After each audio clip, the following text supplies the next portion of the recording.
Tai mūsų klausia, prašo patikrinti, kurie skaičiai yra lygties sprendiniai. Tai ką mes turime daryti, norėdami nespręsti, o patikrinti.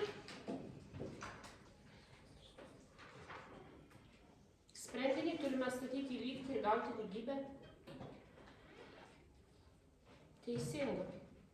Tai pasirinkimas pas mus yra 15 minus 15, 1,5 minus 1,5.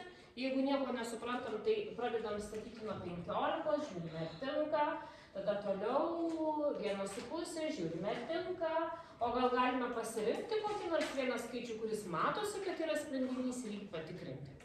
Tai kokį siūlote iš tų skaičių pasirinkti? 1,5. 1,5? Nu, tikrinam.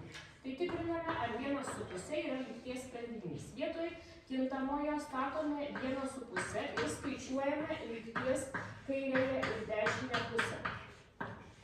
Tai dešinė pusė jau suskaičiuota, o kairėje skaičiuojame sudėdami priešingų ženklų skaičius. Čia pliusas, čia minusas. Kokį ženklą turėsime turėti? Minusą. Ir iš didesnio reikia atimti mažesnį. Ir gausime minus 15. Tai lygybė yra teisinga? Tai lygties šios sprendinys yra tą X, kur statė. 1,5, gerai?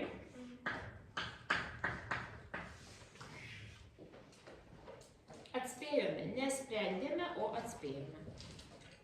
Spėjame toliau. Kokį čia bandysime statyti X iš pasirinktų, kad išeitų galbūt 0, jeigu nepataikysim, tai aišku nebėda, turime daugiau galimybių. Minus 15. Statome vietoj X minus 15 darbelį ir skaičiuojame kairę ir dešinę pusę. Tai kairėje bus, šitą mes mokėmės, jeigu skaičiai yra priešingi, tai jų suma lygi 0. Tai čia yra 0. Tai gauname 0 lygi 0, sprendinį atspėjame, X lygu minus 15 yra šios lygties sprendinys. Čia kokį pasirinktumėte statyti? 15. Minus 16, vietoj X statau plus 15, skaičiuoju kairę ir dešinę pusę ir turime. Didesnis yra, modulių didesnis yra su minusu, tai ženklas minusas. Ir iš didesnio 16 atimame mažesnį 15, minus 1 lygu minus 1 atspėjome, sprendinys yra 15. Ir paskutinis variantas, šį gal dar paryškinsiu, kad čia minus 15.